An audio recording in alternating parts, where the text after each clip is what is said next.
khitan, sunat. Ya, sunat. Potong sedikit itu, yang di atas bukan disunat semuanya. Rugi kita. Yang leher itu Islam ajarin. Ente tahu, tanya dokter. Orang-orang barat aja udah mulai sunat. Kenapa? Kulitnya itu kok kotor. Kalau dipunya istri jadi penyakit itu.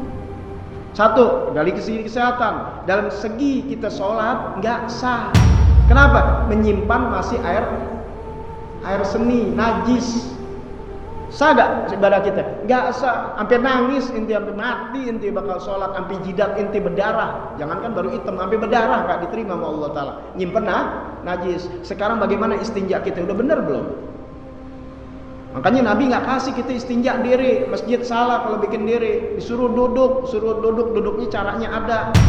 Dokter-dokter udah ngajarin, karena di situ nanti terbuka tuh klepnya. Motor ajari caranya. Nah Allah ciptakan udah semuanya. Kalau diikutin cara apa yang Allah suruh, nanti caranya bersih, caranya begini, nggak tertutup, nggak mampet dan sebagainya. Ya. Aduh, sekarang hukmuhu wajib lirrajul. Tuh, wajib buat laki-laki itu yang jadi penyakit, sebabnya jadi apa tuh? Jadi najis. Walil mar'ati balighain. Ya.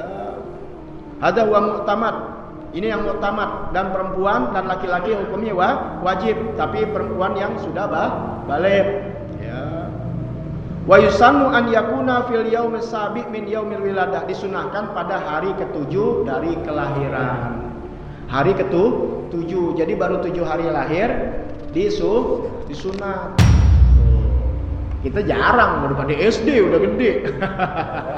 Udah pada ketakutan dah. Ya, iya. Aneh di desa, aneh di kampung-kampung.